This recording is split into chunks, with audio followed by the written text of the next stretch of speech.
उप मुख्यमंत्री दुष्यंत चौटाला जींद के दौरे पर आए थे और खटखट टोल ने उसका विरोध किया है। दो गुट वहां पर बने हैं, एक विरोध कर रहा है और एक ने आह्वान किया है कि 4 तारीख तक कोई विरोध नहीं होगा। नहीं उस नहीं, पर क्या कहेंगे? खटखट ने टोल ने नहीं विरोध कराया। खटखट टोल ने तो कह दिया 4 तारीख तक। विरोध तो वहाँ जो उचाना तहसील में बैठे उन्होंने किया है। खटखट वाला का तो ऐसे प्रतीत होता था, कल मैं उसकी बात सुनी था, जैसे वो तो उसे मिला हुआ है या उसने कोई सांठगांठ कर ली है। वो बंदा तो एक जेलिसी रखता है, उसके कल भाषण से पता लग रहा था। भाई जब आप शुरू से विरोध करते आ रहे थे, अगर आपने विरोध करना है तो जींद में जब पहले विरोध करने गए तो आज क्यों नहीं गए? अब वो कहता है कि संयुक्त मोर्चा ने कह दिया कि 4 तक कोई पोस्टपोन। एक खबर दिखा दो वो कहीं संयुक्त मोर्चा ने कह रही कि 4 तक हमने। 4 तो उनकी एक मीटिंग है, 4 तक उन्होंने ये फैसला किया भाई जो हमारे फैसले वो चलते रहेंगे। हमारे जब तक हमारा फैसला नहीं होता सरकार से हर चीज़ का, हमारे जो पिछले आह्वान हैं वो चलते रहेंगे। सिर्फ उन्होंने अगर पोस्टपोन किया था तो दिल्ली में जो एंटर करना था पार्लियामेंट में 500 के जत्थे में, वो उन्होंने पोस्टपोन किया है। घेराव तो पोस्टपोन करे नहीं, ये तो अपनी मर्जी से बना रहे हैं। कौन है वो सतवीर पहलवान, कौन है वो बना रहे हैं अपनी मर्जी से। जब नहीं किसी का बस चल रहा तो बना लो, या मिली भगत होगी उसकी। लेकिन विरोध तो फिर भी हुआ, दरोड़ी खेड़ा गाँव में आना तो उसको नहीं आने दिया। तो ये तो इनकी एक चाल है। और ऐसे ही टोल पे बैठ के फिर रोज़ाना वह गाने गा कर वहाँ पकौड़े खा कर क्या फ़ायदा? फिर अगर आपने कुछ करना था तो करो, नहीं तो टोल तो अपने आप 4 आदमी बैठ जाओगे तब भी बंद रहेंगे। लेकिन वहाँ अगर वो 500, 700, 1000, 1200, 1500 की तादाद में लोग बैठते हैं तो उन लोगों को गलत गुमराह नहीं करना चाहिए। वो तो लोग तैयार होते हैं, नेताओं ने जो इसके 2-4 नेता बने फिर, कमेटी बनी फिर, उन्होंने उनको गुमराह किया है, जो ऐसा नहीं करना चाहिए था। अगर आप कर रहे हैं तो फिर करो, फिर क्यों रुकते हो विरोध से? फिर तो खुलवा दो, मत करो फिर विरोध। फिर कह दो भाई कोई विरोध नहीं है, कोई आओ कोई जाओ, फिर बैठो आप, जाओ गुरा पे टोलों में भी क्यों बैठे हो? क्या काम है टोलों में? फिर टोल तो इसलिए बैठे हो कि आप दिल्ली तो जा नहीं सकते, सिर्फ टोल से काम चलता है। वहाँ 10-12 किलोमीटर का दायरा है, वहाँ टोल पर आ जाते हो। दिल्ली जाके बैठे ना सिकुड़ती धूप उसमें, सर्दी में और पीछे धूप में और बारिश में जो लोग बैठे हैं उनका अनुसरण करना चाहिए था। तो ये मुझे नहीं लगता इनका कोई, ये तो इस तरह का कोई बढ़िया सिस्टम है। यू अगर आप कर रहे थे तो करते रहो, पर रुके क्यों हो? जब तक तो जींद में कोई भड़का दिखाओ, जींद की धरती पर आके दिखाओ। दूसरे लोगों को जगह जगह भाषण देते थे, कदे हिसार में, कदे कितलाना में, कदे कहीं, बोला जींद में भड़का दिखाओ, वो बढ़ गया जींद में, 2 बार ही लिया जींद में। तो ये तो कुछ नहीं करें थी जींद में उसका। पिछली बार तो थोड़ा मोटा विरोध किया था, वो एक नए बालक आके एंटर हुए थे, उन्होंने एक दिन कर दिया, इस बार वो भी नहीं आए। किसानों पर पर्चे दर्ज हुए हैं, उनको लेकर अभी भी किसान अपनी मांगों को लेकर अड़े हुए हैं। इस पर आप क्या कहेंगे? सरकार से क्या अपील करेंगे? देखिए, कानून तो सरकार ने जो वायदा किया और प्राइम मिनिस्टर ने जो अनाउंसमेंट करी थी वो सेम डे 29 तारीख को ही राज्यसभा में, लोकसभा में, पहले लोकसभा फिर राज्यसभा और यहाँ तक राष्ट्रपति के पास चला गया, वो तो रद्द हो गया कानून। तो ये तो ठीक है, मानते हैं कि उसने जो वायदा किया उसे निभा दिया। जो बाकी की डिमांड हैं, जिसमें 6 डिमांडें और उन्होंने लिख के दी अपने मुताबिक, तो उसमें जैसे एमएसपी मेजर था, एमएसपी के लिए लोग चले थे। तो सरकार जो एमएसपी के प्रति कितनी गंभीर है, तो वो उनको संतुष्ट करना चाहिए, किसान उनके नेताओं को या दूसरे लोगों को, किसानों को, सभी किसानों को मान के चलता हूँ मैं, बट मीटिंग तो वही करेंगे जो नेता लोग हैं। तो उसके प्रति मतलब अपनी एक सकारात्मक सोच दिखानी चाहिए कि हम एमएसपी के प्रति भी गंभीर हैं। तो रही बात मुकदमों की, तो मुकदमों की जो प्रक्रिया है, जैसे ये कहते हैं कि हमने चला रखी है, डिमांड करी थी, मैंने भी अपना उसमें कहा था जल्दी से जल्दी करनी चाहिए। और प्रक्रिया में कोई लंबा चौड़ा समय नहीं लगता। अगर भारत सरकार राज्य सरकारों को कहती है कि भाई, क्योंकि स्टेट मैटर होता है ये, वह स्टेट इन मुकदमों को वापस ले लें, तो स्टेट इनके अधीन है सारी, तो उन्होंने प्रक्रिया शुरू करके सारा 4 या 5 दिन का इसका पीरियड होता है। अगर कोई ये कहे अधिकारी कि भाई नहीं ज़्यादा टाइम लगता है, तो मैं इस बात की गारंटी देता हूँ कि 5 दिन की प्रक्रिया में ही, क्योंकि होम सेक्रेटरी लिखता है डिप्टी कमिश्नर को, डिप्टी कमिश्नर से कमेंट आ जाते हैं और होम सेक्रेटरी उसको मंजूर करके सरकार से मंजूरी लेकर उसको वापस विड्रा कर लेते हैं, दोबारा डीसी को लिख देते हैं। सारा प्रोसेस 5 दिन का भी नहीं है। तो वैसे लंबा इंती लिंगर जान के करना हो, जैसे जाट रक्षण वाला किया है, तो भाई कोई इस बात का कुछ कह नहीं सकते, क्योंकि खट्टर साहब का विश्वास कम करते हैं लोग कि भाई ये कोई झूठे लारे दे दे, जैसे जाट रक्षण वाले मुकदमे में लारे दे गए झूठे, इन्होंने नहीं विड्रा किए। और पता नहीं इसके साथ जो बात करने वाले लोग थे वही झूठ बोल रहे थे। जैसे पीछे से जो आंदोलन चला रहे थे यशपाल जैसे लोग आने के झूठ बोलिए लोगों के सामने। सही मायनों में अगर करने होते तो 5 दिन तक आप बैठे रहो, 5 दिन में सरकार कर लेगी। लेकिन सेंट्रल गवर्नमेंट का कहने के बाद तो मुझे नहीं लगता कि इसके पाँव होंगे कि ये रुक जाएगा। लेकिन अब खुद पर इसका विश्वास नहीं, भी ये विश्वास के काबिल है कि इतनी जल्दी कर लेगा। इसलिए जिस तरह तत्परता कानून रद्द में दिखाई है, इसी प्रकार मुकदमे वापस लेने में ही दिखाने चाहिए। और जो मुकदमे 2 कोर्ट नहीं हुए हैं उनको कैंसिल कर दे। सिर्फ मुकदमे विड्रा वही होते हैं जो कोर्ट में जा लिए, और जो कोर्ट में जिनके चलान अब तक नहीं दिए हैं वो कैंसिल कर सकती है। प्लस उनकी अपनी पावर है। कैंसिलेशन रिपोर्ट एक धारा 169 बोलते हैं CRPC की, उसके अंदर अपना कोर्ट में सबमिट कर देते हैं कि हमने ये मुकदमे कैंसिल कर दिए। तो ये तो है मुकदमों के बारे में प्रक्रिया।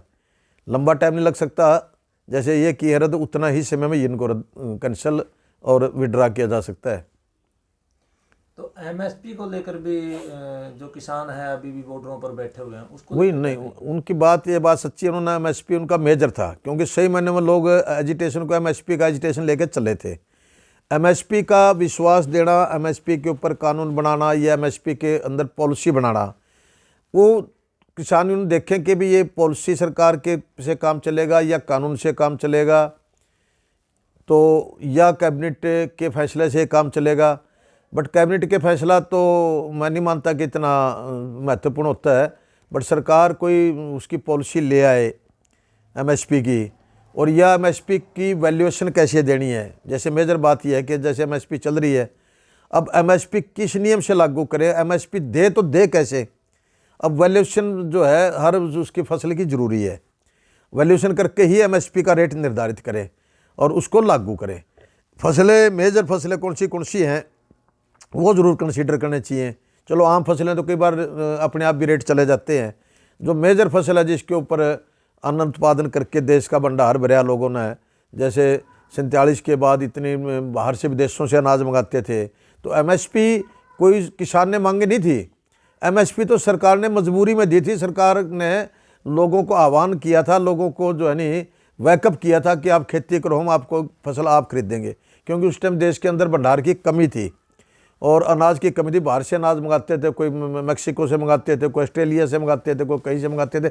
ये तो जो है नहीं, अब कई सोचते हो ना कि हमारे ऊपर कोई एहसान था। MSP तो गवर्नमेंट की मजबूरी थी, उन्होंने खुद देनी पड़ी।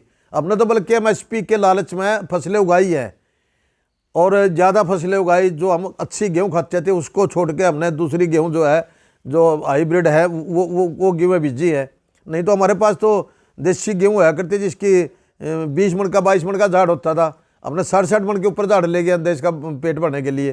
तो फिर अब तो सरकार ने अगर पहले लोगों को आह्वान किया कि आप इसको करो, उगाओ ताकि देश का भंडार भरे, तो आज भी करना चाहिए। फिर आज उसको MSP से पल्ला क्यों झाड़ रहे हैं।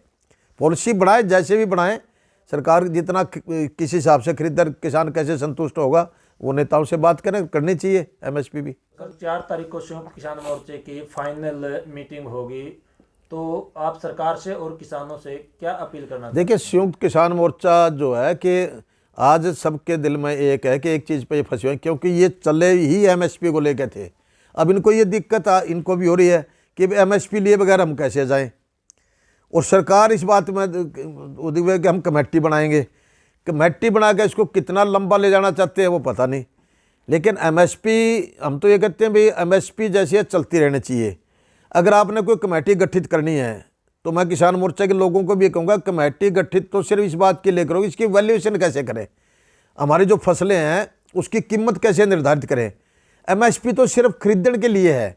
MSP का मतलब तो है समर्थन न्यूनतम मूल्य है, न्यूनतम जो होता है मिनिमम, जिसके जो न्यूनतम समर्थन मूल्य है, भाई इससे कम ना बिके। लेकिन उसके रेट निर्धारित करना तो वैल्यूएशन के ऊपर डिपेंड करेगा नहीं, उसकी कीमत कैसे निर्धारित की जाती है। जैसे वो CTU का फार्मूला है, स्वामीनाथन का जो फार्मूला है, उसके अंदर सारी कीमत लगा के, ज़मीन की कीमत लगा के, खाद की कीमत लगा के, लेबर की कीमत लगा के, तब उसकी एक कीमत तैयार होगी। और वो कीमत देकर फिर उससे उस नीचे समर्थन मूल्य ना हो तो वो उसको कहते हैं MSP तो होती है भाई उससे नीचे मूल्य ना हो। तो भाई जो आप उसका तय करोगे उससे कम ना बिके, कम बिकेगी तो उसके खिलाफ कौन कोई कार्रवाई हो। ये है एमएसपी का मीनिंग। तो एमएसपी तो आप उसके ऊपर करना ना करना, जब ये रेट निर्धारित हो, जैसे 1960 का रेट है, ये सरकार का अपना चला रहा है, हर साल 10-5 रुपये बढ़ा देती है, बट एक्चुअल में जो इसका समर्थन मूल्य होना चाहिए, न्यूनतम समर्थन मूल्य है, वो वैल्यू से निकाल के सारी ज़मीन की वैल्यू की और आपकी लेबर की, उसकी खाद की, बीज की, सब लगा के फिर समर्थन मूल्य तय होना चाहिए। तो उसके लिए तो कमेटी बनाओ। एमएसपी की तो बनानी क्या है, एमएसपी तो चालू रखो और उसके लोगों को विश्वास दो कि एमएसपी आपकी जो है रहेगी। हमने ये पास कर दिया एमएसपी के लिए बिल। तो क्या आप किसानों को धरना खत्म कर देना चाहिए? देखिए, किसान अगर वो जो कुछ जो जिस पे मांग लेके चले थे, क्योंकि जो 3 बिल थे, 3 बिलों से एमएसपी का सिस्टम भी प्रभावित होता था। जो एएमपी वाला पहला बिल था उसमें यह था कि मंडियां खत्म हो जाएंगी। अगर मंडियां खत्म हो जाएंगी तो नेचुरल है कि उसके अंदर फिर आप खरीदेगा कौन, क्योंकि एमएसपी पे कल्ली सरकार खरीद रही है। सरकार वहीं खरीदेगी जहां मंडी होगी।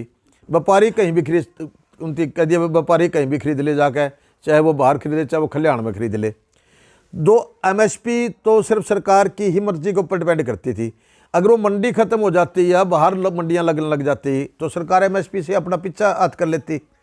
तो इसलिए पहला लॉ जो था कानून का, उससे उसको डर था मंडियों का, और एमएसपी जो है अपने आप ऑटोमेटिकली खत्म हो जाती। तो मेजर तो लोग एमएसपी के लिए लड़ने के लिए गए थे कि भाई एमएसपी हमारी किसी भी कीमत पर खत्म नहीं होनी चाहिए। माल बाहर खरीदो चाहे बाहर अंदर खरीदो, लेकिन बाहर भी खरीदोगे तो भी एमएसपी से कम नहीं, अंदर खरीदोगे मंडी में तो भी एमएसपी से कम नहीं। इसीलिए मेजर डिमांड तो है ही एमएसपी की। और एमएसपी अगर नहीं मिलती तो इन कानूनों में एसेंशियल कमोडिटी था सेकंड, उसमें हमारा कोई इतना लंबा चौड़ा फर्क वाली बात नहीं थी। वो तो एक भंडारण क्षमता प्राइवेट लोगों की करी थी। वो इसलिए था कि अगर बाहर से लोग भंडार भर लेंगे फिर कोई अंदर से माल खरीद देगा तो एमएसपी अपने आप खत्म। इनसे एमएसपी प्रभावित होती थी।